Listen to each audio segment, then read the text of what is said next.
Afternoon student, myself Prithviraj Singh Chauhan. 8th class का video जो सूक्ष्म जीव मित्र एवं शत्रु के बारे में हम पढ़ रहे थे, उसमें पिछले टॉपिक के ऊपर सूक्ष्म जीव के औषधि उपयोग के बारे में बताया था। उससे अगर आप अब थोड़ा आगे चलते हैं, ठीक है। अब सूक्ष्म जीव की जो औषधि उपयोग, इससे आगे इनका किन किन चीज़ों में उपयोग है उसके बारे में थोड़ा जान लेते हैं।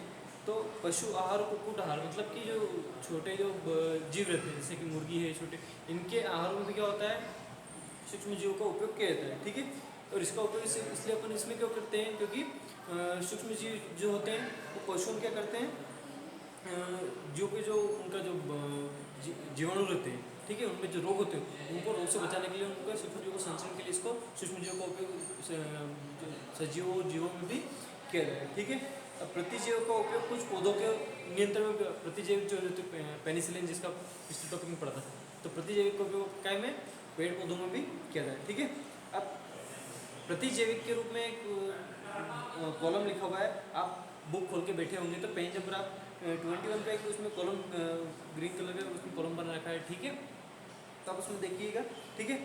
जब भी आपको डॉक्टर की सलाह दी जाती है प्रतिजैविक लेने के लिए, पेनिसिलिन लेने के लिए, इंग्लिश में पेनिसिलिन बोलते हैं, हिंदी में प्रतिजैविक बोलते हैं, तो जब भी सलाह दी जाती है तो जो आपको टाइम टेबल दिया है कि इस टाइम आपको ये लेनी है, इस टाइम नहीं लेनी, तो उसके अनुसार आपको ये सारी दवाएं लेनी चाहिए। अगर आप जिस समय आपको चाहिए हो उस समय अगर आप नहीं लेंगे, और जिस समय आपको शरीर को जरूरत नहीं हो उस समय अगर आप प्रतिजैविक लेंगे, तो हो सकता है कि जो अगली बार जब आपकी कुछ आपको बीमारी हो, आपकी तबीयत जब भी खराब हो, तो उस समय अगर आप ये प्रतिजैविक लेंगे तो उस समय आपको ये इतना फर्क नहीं पड़ पाएगा जितना ये फर्क आपको पड़ना चाहिए, ठीक है। तो इसलिए हमेशा प्रतिजैविक जो डॉक्टर बताता है उसको टाइम से लेना चाहिए। इसके अलावा अनावश्यक रूप से भी प्रतिजैविक नहीं लेनी चाहिए, मतलब जिस टाइम आपको जरूरत हो तभी आपको प्रतिजैविक लेनी चाहिए, अनावश्यक रूप से प्रतिजैविक लेने की जरूरत आपको नहीं है, ठीक है। इसके अलावा सर्दी जुकाम जो होते हैं, सर्दी जुकाम जनरल जो मौसमी जो आपके बुखार है, तो ये इसमें आपको प्रतिजैविकता असर नहीं करती, इसलिए आपको क्या करना चाहिए, प्रतिजैविक इसमें नहीं होना चाहिए। अगला टॉपिक है आपका वैक्सीन, टीका। टीके को इंग्लिश में बोलते हैं टीका, जिसको इंग्लिश में बोलते हैं वैक्सीन। तो वैक्सीन के बारे में जान लेते हैं, क्या होता है वैक्सीन, ठीक है। अब टीके आप सब लोग जानते हैं, बड़े जो भी है, जो भी रोग होता है उसके अनुसार सबको टीके लगाए जाते हैं। बचपन से जब रोग प्रतिरोधक क्षमता उत्पन्न करने के शरीर में छोटे बच्चे से लेकर टीके लगवाने शुरू किए जाते हैं, ठीक है। अब जब हमारे शरीर में रोग का जो सूक्ष्म जीव होते हैं जो कि रोग को बढ़ाने का कार्य करते हैं, तो उनसे रोकने के लिए हमारे शरीर में एक लड़ने के लिए शरीर में प्रतिरक्षा तंत्र होता है, जिसको अपन इम्यूनिटी भी बोलते हैं, ठीक है। अभी जैसे जो वायरस चलता है, कोरोना वायरस या कोविड-19 वायरस चलता है, उसके लिए शरीर में इम्यूनिटी बूस्टर या बाहर से जो बहुत सारे इम्यूनिटी बूस्टर भी आ रहे हैं जो क्या करते हैं, शरीर में रोग प्रतिरोधक क्षमता, जिसको हम इम्यूनिटी बोलते हैं, प्रतिरक्षा बोलते हैं, उसको बढ़ाने का कार्य कर रहे हैं। तो हमारे शरीर में प्रतिरक्षा तंत्र पहले से ही मौजूद है, ठीक है। अब शरीर को स्मरण याद भी रहता है कि जब भी ऐसा कोई सूक्ष्म जीव रोग और सूक्ष्म जीव अपने शरीर में जब भी एंटर होगा, तो वो हमेशा प्रतिरक्षा यंत्र हमेशा उसके लिए तैयार हो जाएगा, ठीक है।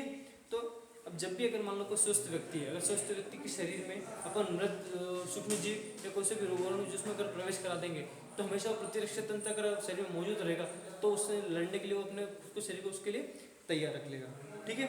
और अपने शरीर की इम्यूनिटी, अपने शरीर की जो कोशिकाएं उसी प्रकार की बन जाएगी कि जब भी कोई वायरस बाहर से अटैक करेगा तो वो प्रतिरक्षा तंत्र पहले से उसमें से तैयार हो जाएगा, ठीक है।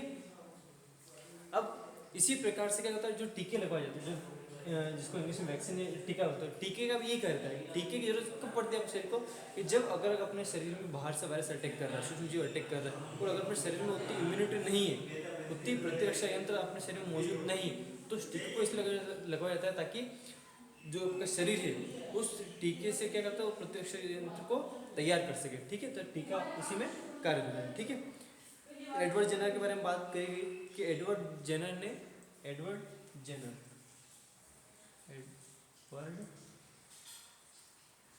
जेनर ने चेचक के टीके की खोज करी थी। इन्होंने कौन से सन में, सन 1798 में इन्होंने चेचक के टीके की खोज करी थी, ठीक है। बचपन में आपको बहुत सारे टीके लगे होंगे, आप अपने मम्मी पापा से याद करके पूछ भी सकते हैं कौन कौन से टीके आपको लगाए गए हैं, ठीक है। और आपको याद करना चाहिए कौन कौन से टीके आपको लगाए गए हैं, ठीक है। अब इन टीकों की जो जरूरत क्यों पड़ती है अपने को, टीके किस काम में आते हैं, ठीक है। जैसे कि और जब भी ये टीका लगा तो आप अगर टीका लगवाना चाहें तो आसपास के जो गवर्नमेंट हॉस्पिटल है, प्राइवेट हॉस्पिटल में आप टीके को लगवा सकते हैं। और आपको एक चीज़ ये भी याद होगी, जब अपने टीके लगवाना जब शुरू किया तो आपको एक सबसे फेमस जो टीका होता है, जैसे पल्स पोलियो अभियान जो चलता है, तो उसके लिए आपने समाचार पत्र में, मोबाइल में, टीवी में, सब जगह आपने इसके एडवर्टाइजमेंट भी देखेंगे। ठीक है, तो पोलियो ड्रॉप जो होता है, जो पोलियो ड्रॉप, जो पल्स पोलियो जो अभियान होता है, तो उसमें जो वो लगता है वो भी क्या होता है, टीका ही होता है। ठीक है, जो आपको उसकी ड्रॉप जो पिलाई जाती है बचपन में से। ठीक है, तो बहुत सारे टीके, अब चेचक का है, चेचक का टीका एक विश्व व्यापी अभियान चला गया, जिसके साथ क्या होगा, चेचक को पूरी तरीके से विश्व पूरी तरीके से उन्मूलन करके पूरा समाप्त कर दिया गया। ठीक है, अब आजकल सूक्ष्म जीव के जो टीके हैं बहुत बड़ी मात्रा में उपलब्ध किए जा रहे हैं, और जिसका उपयोग इसके ऊपर मनुष्य के ऊपर जंतु का उपयोग करके उस टीके को सफल बनाया जा रहा है। ठीक है, जैसे कि अभी कोविड-19 कोरोना वायरस के भी टीके जगह जगह विश्व में सब जगह बनाया जाता है, तो उनका पहले टेस्ट किया जाता है, पहले टेस्ट किया जाएगा, अगर वो सक्सेसफुली होते हैं तब उस टीके को जारी कर दिया जाता है। ठीक है, अब इसके अलावा सूक्ष्म जीव होते हैं टीके के अलावा मिट्टी की उर्वरता में वृद्धि, मिट्टी की उर्वरता में वृद्धि किस प्रकार करते हैं, तो हमारे कुछ ये बात आप 7th क्लास में पढ़ चुके, एक बार फिर आपको ये रिवाइज कर देनी चाहिए। कुछ जीवाणु नीले हरे शैवाल होते हैं, क्या करते हैं, वायुमंडलीय जो नाइट्रोजन, बाहर की नाइट्रोजन उसको स्थिरीकरण करने का करते हैं, मतलब बाहर की जो वायुमंडलीय नाइट्रोजन उसको खींचकर क्या करते हैं, मिट्टी में डाल देते हैं। ठीक है, इससे क्या होता है, नाइट्रोजन का संवर्धन, संवर्धन मतलब कि नाइट्रोजन जो होती है वो बाहर से खींचकर पौधों के अंदर चली जाती है, उससे पौधों को नाइट्रोजन की अवेलेबलता उत्पन्न होती है, और इस प्रकार मिट्टी की उर्वरता क्षमता बढ़ जाती है, जिससे कि पौधे आराम से अच्छी तरीके से फल फूल बड़े हो जाते हैं। और इसी जो क्रिया होती है इसे अपन क्या बोलते हैं, जैविक नाइट्रोजन स्थिरीकरण। जैविक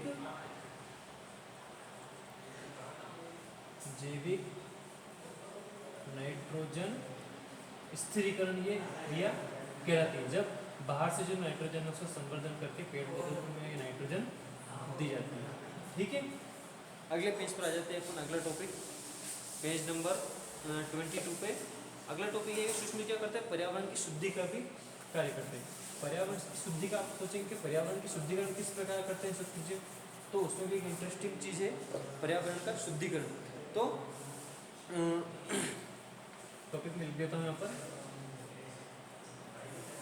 पर्यावरण शुद्धिकरण, पर्यावरण का शुद्धिकरण। ठीक है, अब आपने देखा होगा आपके विद्यालय के आसपास, अपने घर के आसपास जो माली होता है वो क्या करता है, सारे जो कचरा जो होता है, जो आपकी इसका पेड़ पौधों का है, छोटे जो शाक जो होते हैं, जो छोटे पौधे जिनको हम शाक बोलते हैं, पेड़ पौधे, उनका जितना भी कचरा होता है गड्ढे में डाल देता है। ठीक है, अब उस गड्ढे में जो कचरा डाल देता है वो थोड़ी देर बाद क्या बन जाता है, खाद के रूप में परिवर्तन होता है, मतलब वो कचरा ऐसा होता है वो कहीं से कहीं तक वेस्ट नहीं जाता है। तो इस क्रिया को अगर आपको समझना है तो आपको क्रियाकलाप देखना पड़ेगा। क्रियाकलाप 2.5 इस बुक में दिया हुआ है, तो इसमें क्या करना है, आपको 2 गमले लो। ठीक है, गमला ए और गमला बी के 2 गमले लेने, उनको दोनों को आधा आधा मिट्टी से भर देना, आधा।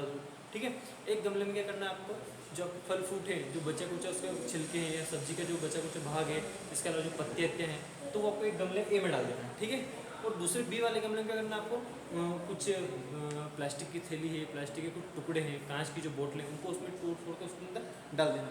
अब उसको कितने लगभग 3-4 सप्ताह इसका ऑब्जर्व देखना है कि ये इसमें क्या चेंज आता है। ठीक है, अब जब आप इनको दोनों गमले को देखोगे तो गमला जो ए नंबर है, गमला जो ए जिसमें तुमने पत्तियाँ और ये आपकी जो सब्जियां हैं, जो फल के टुकड़े डाले गए थे, ये क्या हुआ, सूक्ष्म क्या इनका अपघटन करके इनको खाद में परिवर्तन कर दिया। और खाद में जब अपघटन इनका होता है तो वही जो खाद है वो वही पेड़ पौधों के काम है। मतलब यहाँ से क्या होता है, कोई जो चीज़ें वेस्ट जा रही है पर्यावरण में, वो किस तरीके से वेस्ट में नहीं जाएगी, वो पूरा गमले में चली जाएगी, खाद में बन जाएगा, और वही खाद उनको वापस एक साइकिल चलेगी। और साइकिल के तहत क्या करते हैं, वही जो खाद है वो क्या कर लेते हैं, पेड़ पौधे क्या कर लेते हैं, अपघटित कर लेते हैं, खुद को वो वापस उसमें पर्यावरण में उसमें उपयोग में ले लेते हैं। अब गमले बी में अगर देखेंगे तो गमले बी को अगर अपन ओपन करके देखेंगे तो पता पड़ेगा कि जितनी भी सारी चीज़ें जो अपने डाली गई थी वो चीज़ें वहीं की वहीं रहती। तो क्या करते, जितने सूक्ष्म जीव उसके अंदर थे, सूक्ष्म जीव उस चीज़ों को किसी रूप में खाद में परिवर्तित नहीं कर पाए। ठीक है, अब आप बाहर भी बहुत जगह देखते हैं कि बहुत बड़ी बड़ी मात्रा में, जैसे कि जो मृत जीव बड़े बड़े हैं, इसके अलावा बड़े पेड़ पौधे जो कट जाते हैं, रोड पर आ जाते हैं कटने के बाद या फिर पानी से। ठीक है, इसके अलावा कुछ चीज़ें सड़ी हुई रोड पर छोटी मोटी पड़ी रहती हैं। ठीक है, तो कुछ दिनों बाद अगर देखते हैं, कुछ दिनों तक बदबू भी आती है, और कुछ दिन बाद अगर देखते हैं तो वो अपने आप ही वहाँ से गायब हो जाते हैं। और वो गायब नहीं होते, वो क्या था, सूक्ष्म जीव होते हैं उसको अपघटित करते हैं। अपघटित मतलब उसको छोटे छोटे टुकड़ों में बांटने का कार्य करते हैं। तो छोटे छोटे टुकड़ों में जब ये बढ़ जाया करते हैं तो क्या करते हैं, वो चीज़ वहीं पर नष्ट हो जाती है। ठीक है, अब फायदा ये होता है कि पर्यावरण का शुद्धिकरण इस प्रकार होता है कि जो चीज़ अपघटित हो सकती है, जैसे कि जो सजीव में जैसे जीवित जो चीज़ जैसे पेड़ पौधे हैं, मनुष्य हैं, ठीक है, आपके फल फ्रूट है, ये अपघटित हो सकती है। और बड़ी चीज़ जैसे क्या है, प्लास्टिक है, प्लास्टिक से बनी वस्तुएं हैं, कांच है, ये क्या होते हैं, अपघटित नहीं होती। तो इस प्रकार से क्या होता है, सूक्ष्म जीव होते हैं वो पर्यावरण शुद्धिकरण का भी कार्य करते हैं।